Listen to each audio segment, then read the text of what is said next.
Right guys, hope you can hear me. A bit wind's picking up now. Started off as what was a lovely morning, so I thought I'd take the Radix 6 out here again for another spin.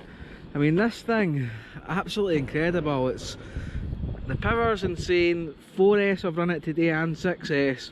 Handling's fantastic. I've went back to the stock tyres and you can see I've done a lot of hill climbs and stuff today. And you probably wonder why I wasn't actually using the paddle tyres, but because this ground where I live, it really kills tyres quite badly. I mean, I've cut up a lot of UDR, a lot of Creighton 8S tyres and things. The shale here is like razor sharp, so what ends up happening is your tyres get all cut to bits. So I didn't want to use the paddles, which I know were a bit softer. I'm just going to keep them purely for sand, but we put the stock tyres back on the Radix and the performance of them is amazing. I mean, the hill climbs I've done today are probably 150, 200 feet hills. I'm not sure the measurements exactly, but they're absolutely gigantic, and this thing's going to the top no problem.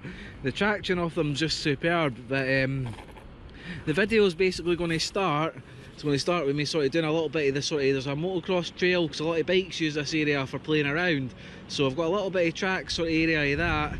Then we'll go up to the hills and you'll see the big climbs that we do. They're absolutely fantastic, such a buzz.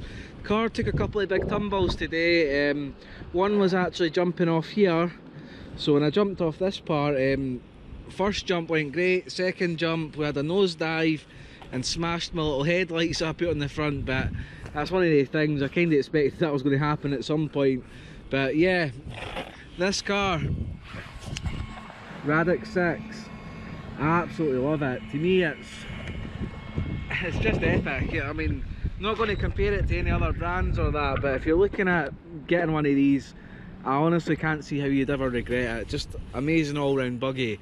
So hope you enjoy this footage. If you do, please like and subscribe, and I'll catch up with you guys soon. We'll get the paddle tyres on this, get out again soon, and we'll probably get a couple of other RCs out as well. So stay safe everybody, and I'll see you in the next one.